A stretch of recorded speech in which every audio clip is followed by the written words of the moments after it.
Canada जो दुनिया का सबसे फेवरेट कंट्री कहलाया जाता था, लोग यहाँ आने के लिए इतने डेस्परेट होते थे कि भाई वो सोचते थे किसी तरीके से वो कनाडा लैंड कर जाए, चाहे वो स्टडी परमिट से आए, चाहे वो वर्क परमिट से आए, पीआर आए, लीगली आए या इवन इलीगली आने को भी लोग तैयार होते थे ताकि वो यहाँ आके अपना कनेडियन ड्रीम को फुलफिल कर सके। उनका वो कनेडियन ड्रीम जिनमें वो सोचते थे कि उनका बड़ा सा घर हो, लेविश सी गाड़ियां हो, यहाँ की पीआर या फिर सिटीजनशिप हो और अच्छे से लेविश लाइफस्टाइल को वो यहाँ के जीना चाहते थे। पर ऐसा क्या हो गया है कि पिछले 2-3 सालों में लोगों का कनेडियन ड्रीम कंप्लीटली क्रश हो चुका है और जितने भी इमिग्रेंट्स हैं वो या तो वापस अपने कंट्री जाना चाहते हैं या फिर किसी और कंट्री में जाके सेटल होना चाहते हैं। तो बहुत सारे लोगों के पॉइंट ऑफ व्यू जानने के बाद मैं इसी टॉपिक को इस वीडियो में डिस्कस करूंगी। तो बिना टाइम गवाए इस वीडियो को शुरू करते हैं।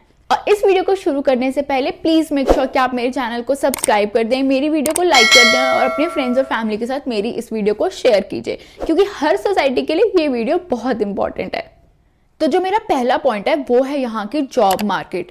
किसी भी जगह पे जॉब्स कैसे बढ़ती हैं, या तो कोई बड़ी इन्वेस्टमेंट हो रही हो, कोई प्रोजेक्ट्स लॉन्च हो रहे हो, इंफ्रा डेवलप हो रहा हो, इन्हीं सब चीज़ों के बेसिस पे एक सोसाइटी में जॉब्स जनरेट होती हैं। पर जिस हिसाब से यहाँ की गवर्नमेंट ने पिछले कुछ सालों में इमिग्रेशन किया है उस हिसाब से यहाँ पे ना ही कोई इन्वेस्टमेंट है, ना ही कोई नए प्रोजेक्ट्स हैं, तो जॉब मार्केट बिल्कुल ही डाउन जा चुकी है। इवन दो अगर आपके पास कोई पिछला जॉब एक्सपीरियंस है और अगर आप सोचते हैं कि उसको यूज करके जॉब ले लें, तो वो इतना मुश्किल हो गया है कि एक जॉब ओपनिंग पे 100 एप्लीकेशंस हैं और एंड में वो जॉब उसको मिलती है जिसका इंटरनली स्ट्रॉन्ग रेफरेंस होता है। और नहीं तो लोग यहाँ पे लोकल एक्सपीरियंस की डिमांड करते हैं, तो जो नए लोग आते हैं जिनके पास कनेडियन एक्सपीरियंस नहीं है उनके चांसेस और भी ज्यादा लो हो जाते हैं। चीजें इस तरीके से ऑपोजिट हो रही हैं कि कनाडा में कोई कंपनी इन्वेस्ट करने की बजाय कनाडा से बाहर दूसरी कंट्रीज में अपने नए ऑपरेशन शुरू कर रही हैं। जैसे for an example Bell, Canada की इतनी बड़ी कंपनी इंडिया में जाके अब अपना सेटअप कर रही है ताकि वो वहां पे अपने ऑपरेशंस को शुरू कर सकें। इन सब चीजों की बजाय सोच रहे हैं आप, मतलब जो लोग यहाँ पे रह रहे हैं वो इतना हैवी टैक्स पे कर रहे हैं, पर वो पैसा जा कहाँ रहा है? इतना पैसा है इनकी सरकार के पास पर कोई इंप्रूवमेंट नहीं दिख रही। थोड़ी सोचने वाली बात है। जरा देखिए कहीं यहाँ की सरकार आपके पैसे को किसी और कंट्रीज में डोनेट करने में तो नहीं लगा रही। तो अब जो मेरा दूसरा पॉइंट है वो है यहाँ की रियल एस्टेट प्रॉब्लम, यानी कि हाउसिंग प्रॉब्लम।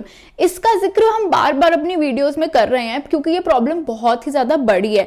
देखो, आप जब भी कनाडा आओगे उससे 2 या 4 साल में आपको लगेगा कि यार कोई ना कोई इन्वेस्टमेंट कर देनी चाहिए, घर ले लेते हैं, कब तक यहाँ पे किराए पे रहेंगे। एक तो वैसे यहाँ पे घर नहीं है, कंस्ट्रक्शन नहीं हुई घर की इतने सालों से, बट अब जो घर अवेलेबल है उनके प्राइसेस इतने ज्यादा हो चुके हैं जो उनकी वर्थ ही नहीं रही है।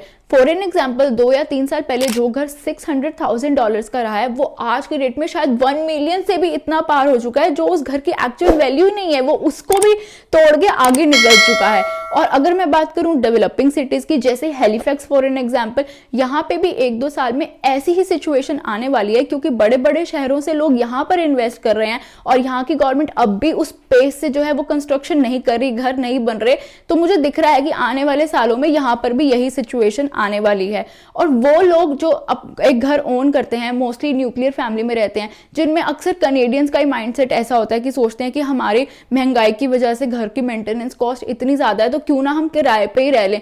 तो जब वो किराए पे जाते हैं तो वहां पे भी सिचुएशन इतनी ज्यादा वर्स है कि बड़े बड़े शहरों में तो लोग बिडिंग करते हैं रेंट के लिए कि जो ज्यादा दे रहा है उसे ही दे दो। तो इस तरीके से वहां पे होता है। और छोटे छोटे शहरों में अगर मैं आपको बताऊं तो रेंट जा रहा है फॉर एन एग्जाम्पल 2 BHK का 2700 से 3500 तक, 1 BHK रहता है आपका 1600 से 1700 तक। और बड़े बड़े शहरों में तो ये $3,000 से $5,000 के बीच में घूम रहा है कहीं पर रेंट, जो कि एक्चुअल रेंट नहीं है।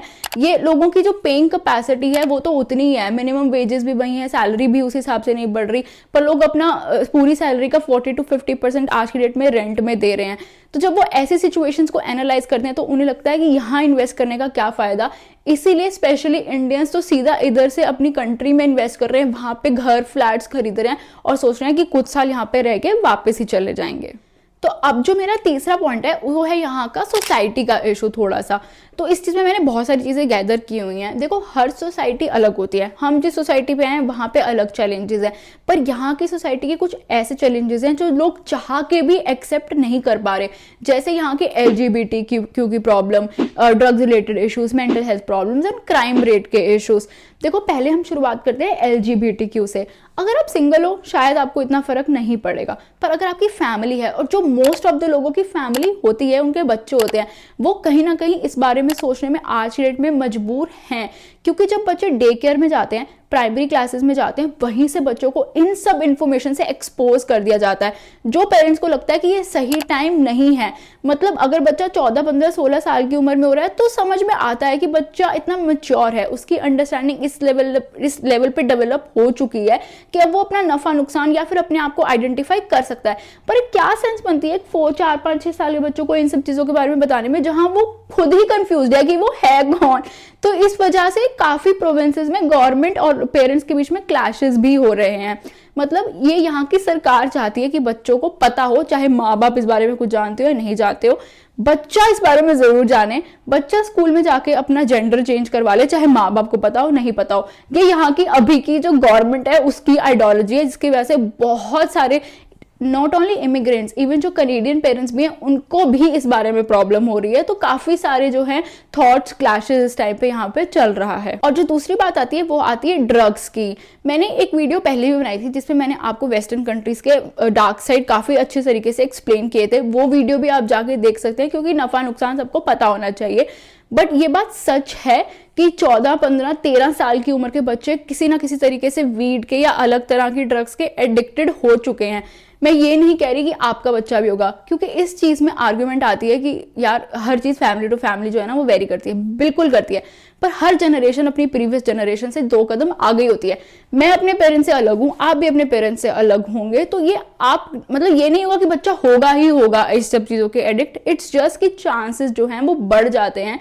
प्रोग्रेसिवली ग्रो नहीं कर पाती सोसाइटी, क्योंकि अगर किसी कंट्री को आपने बर्बाद करना है ना, तो उनकी यंग जनरेशन को नशे की लत लगा दो। और यहाँ पे यही हो रहा है। इसी तरीके से जो टैलेंट है वो एक्सप्लॉइट हो रहा है, और लोग इस बारे में सोचने में लिटरली मजबूर हैं। और कुछ रिलीजन्स तो ऐसे हैं जो लिटरली बहुत ज्यादा स्ट्रिक्ट हैं इस मामले में, और कोई कॉम्प्रोमाइज करना नहीं चाहते, तो वो भी बहुत ज्यादा एक्टिव हैं कि नहीं हमें यहाँ पे रहना है या नहीं रहना। और ये उनका one of the important reason है कनाडा को छोड़ के जाने का। सिर्फ इतना ही नहीं, कुछ कंट्रीज से लोग यहाँ पे, क्योंकि मैं ओवरऑल इमिग्रेशन की बात कर रही हूँ, तो कुछ कंट्री से लोग यहाँ पे आते हैं जहाँ पे क्राइम रेट बहुत ही ज्यादा है। और Canada is among the safest country in the world, which is true. पर यहाँ की कुछ सिटीज जो हैं, जैसे टोरंटो हो गई, वैंकूवर हो गया, यहाँ पे होमलेस लोग बहुत ज्यादा हैं, पॉवर्टी बहुत ज्यादा है, क्योंकि महंगाई भी बढ़ रही है, तो क्राइम रेट भी बढ़ रहे हैं। तो लोग यहाँ के सरप्राइज हो जाते हैं कि अगर हमने यहाँ पे आके भी ये सभी देखना था तो हम वहीं ठीक थे ना। और यहाँ पे किस रेशो से क्राइम बढ़ रहा है वो भी आप अपनी स्क्रीन पे देख के सकते हैं। तो ये भी बहुत इंपॉर्टेंट पॉइंट है लोगों के लिए, जिसकी वजह से लोग यहाँ पे कनाडा को छोड़ के जा रहे हैं। तो अब जो मेरा नेक्स्ट पॉइंट है वो है यहाँ का बैड हेल्थ केयर सिस्टम। इस चीज के लिए मैंने स्पेशली एक वीडियो बनाई हुई है, पर अभी मैं इस चीज को समराइज करूंगी कि अगर आपको बुखार हो गया, डॉक्टर को मिलने के लिए 5 से 8 घंटे वेट करना पड़ेगा। अगर आपको सर्जरी करानी है तो 2 से 3 महीने तक की वेटिंग है, जब जिसमें आपकी जो कंडीशन है, जो भी डिजीज है, जो भी प्रॉब्लम है, वो और भी ज्यादा वर्स्ट हो जाती है। अगर आप सोचते हो कि हॉस्पिटल में जाके इमरजेंसी डिपार्टमेंट में दिखा दूं, उसके लिए भी बहुत ज्यादा लॉन्ग वेटिंग टाइम पीरियड है। वो ये देखेंगे कि how close you are to your death, उसके बेसिस पे वो आपको ट्रीट करते हैं। तो अगर आपकी कोई नॉर्मल प्रॉब्लम है, आपके बच्चे को बहुत ज्यादा बुखार वगैरह कोई प्रॉब्लम हो रही है, आपके घर में कोई ओल्ड पेरेंट्स है, उनको कोई प्रॉब्लम हो रही है, तो आप वेट करने के लिए प्रिपेयर रहिए। जब इन सब कंडीशंस को लोग इवैल्यूएट करते हैं, तो शायद जब वो यंग होते हैं तब उन्हें इतनी प्रॉब्लम नहीं होती, पर जब उनके बच्चे आते हैं या फिर उनके बूढ़े माँ बाप हैं, जब वो उनको पूरे तरीके से देखते हैं, तो उनको लगता है कि नहीं, इससे बेटर है कि मैं यहाँ से वापस अपनी कंट्री में, अगर वहां पे हेल्थ केयर ज्यादा अच्छा है तो वहां पे चले जाते हैं, नहीं तो किसी और कंट्री में जो है वो मतलब चले शिफ्ट हो जाते हैं, क्योंकि यहाँ पे इस प्रॉब्लम की वजह से रहना बहुत ज्यादा मुश्किल है। क्योंकि हेल्थ केयर लोगों की बेसिक नीड है, जिसको इन्होंने यहाँ पे इतनी बड़ी चीज बनाई हुई है कि नहीं, मतलब पता नहीं, जैसे लोगों को हेल्थ केयर अवेल करने पे लगता है कि सर्जरी होगी तो पता नहीं कितना बड़ा माइलस्टोन अचीव हो गया। तो इसलिए ये भी एक रीजन है कि लोग यहाँ पे रहना नहीं चाहते। 5th पॉइंट मेरा है वो है वेदर का। वेदर की प्रॉब्लम इतनी ज्यादा है, बट ये पर्सन टू पर्सन जो है वो वेरी कर सकता है। कुछ लोगों को बारिश बहुत ज़्यादा पसंद है, कुछ लोगों को स्नो बहुत ज़्यादा पसंद है। अगर जैसे कोई रशिया से आ रहा है तो उसके लिए यहाँ पे भी बेटर रहेगी जो सिचुएशन रहती है। पर कनाडा में सर्दी जो है वो नवंबर से लेके मार्च के एंड तक रहेगी। अप्रैल में थोड़ी बहुत गर्मी होनी शुरू हो जाती है। जहां मैं रहती हूँ वो फिर भी थोड़ा ठीक है, -19 तक मैंने यहाँ पे मिनिमम देखा है इस सीजन। पर ऐसी भी जगह है इस कंट्री में जहाँ पे -45 -50 भी जाता है, तो लोगों को इस वजह से भी बहुत ज्यादा प्रॉब्लम होती है। अंधेरा 4 बजे हो जाता है, उसकी वजह से लोग डिप्रेस्ड फील करते हैं, एक्टिविटीज ज्यादा करने को नहीं होती, लोग अंदर अंदर रहते हैं। और कुछ लोगों की चॉइस जो चाहते हैं कि नहीं हम खुले आसमान के नीचे रहें, थोड़ा सा सनी हो, थोड़ा वेदर जो है वो सही रहे, तो वो यहाँ पे रहना पसंद नहीं करते। लॉन्ग टर्म में सूट नहीं करता, शॉर्ट टर्म में उनका लगता है कि 2-4 साल रह लिए चल जाता है, पर लंबे टाइम पे जब सेटल होने की बात आती है तो लोगों को थोड़ा सा डाउटफुल होना पड़ता है वेदर को लेके। अब बात आती है मेरे बारे में कि मैं यहाँ पे रह रही हूँ या नहीं रह रही। I don't have any kids yet, मेरे बच्चे नहीं है, but being a health care person मैं देखती हूँ कि इन सब चीज़ों की जो रेशो है वो कितनी ज़्यादा है। तो मुझे लिटरली डर लगता है कि नहीं, क्या मुझे यहाँ पे अगर कल को मेरे बच्चे होंगे तो क्या उनके साथ भी ये सिचुएशन हो सकती है, नहीं हो सकती, ये सिचुएशन फ्यूचर में बढ़ेगी या घटेगी। इन सब चीज़ों को इवेल्युएट करके मेरे को सोचने पर मजबूर मैं अभी भी हो जाती हूँ, क्योंकि मैं सोचती हूँ कि मैं उनका ध्यान रख पाऊंगी, नहीं रख पाऊंगी, क्या मैं उन्हें प्रोटेक्ट कर पाऊंगी सब चीज़ों से, क्या मैं उनको अपना कल्चर, अपनी वैल्यूज दे पाऊंगी जो मेरे लिए बहुत ज़्यादा इंपॉर्टेंट है कि वो आने वाली नेक्स्ट जनरेशन में पास ऑन हो। तो उन सब चीज़ों को सोच के मुझे थोड़ा सा डर लगता है। और मैं ऐसे बहुत सारे लोगों को जानती हूँ जिनका सेम थॉट प्रोसेस है। तो अभी आने वाले टाइम का कुछ पता नहीं है, हो सकता है हम आने वाले टाइम में इन सब चीज़ों को, हालातों को देखते हुए यहाँ से मूव भी कर जाएं, पर अभी के लिए yes I am thinking about it कि अगर आज की डेट में मेरे साथ मेरे बच्चे होते तो शायद मैं भी यहाँ से जाने के बारे में सोच रही होती। पर अभी मैं बहुत यंग हूँ, अभी मेरे और भी बहुत सारे ड्रीम्स हैं, मुझे यहाँ पे रह के अपनी और चीज़ों को अचीव करना है, वहाँ पे मेरा फोकस होना भी बहुत ज़्यादा ज़रूरी है। पर ये वीडियो मेरे को आपके लिए बनानी बहुत ज़्यादा इंपॉर्टेंट थी, क्योंकि बहुत सारे लोग हैं जिनके बच्चे हैं, जिनको जानना बहुत ज़रूरी है कि हर कॉइन के 2 साइड्स होते हैं। अच्छा, हमें सबको पता होता है, पर ये भी बहुत इंपॉर्टेंट एक्सपेक्ट है जो इंडिया में बैठे लोगों को, जो यहाँ पे भी सोच रहे होंगे, आई एम श्योर जो मेरी वीडियोस देख रहे हैं जिनके बच्चे हैं उनके दिमाग में यहाँ पे भी ये थॉट प्रोसेसेस होंगे, उनको इस बारे में क्लैरिटी देना बहुत ज़्यादा इंपॉर्टेंट था कि आप अकेले नहीं हो, बहुत सारे लोग इस चीज़ से सफ़र कर रहे हैं। So thank you so much for watching my video. I hope ये वीडियो आपको पसंद आई होगी, तो please do like it, comment बताइए आप इस बारे में क्या सोचते हैं, and subscribe my channel and share my video with your friends and family. और आप मेरी यहाँ पे दूसरी वीडियोस भी देख सकते हैं जहाँ पे मैंने अब बताया हुआ है कनेडियन हेल्थ केयर के बारे में या फिर यहाँ की और डार्क साइड्स के बारे में। Keep watching.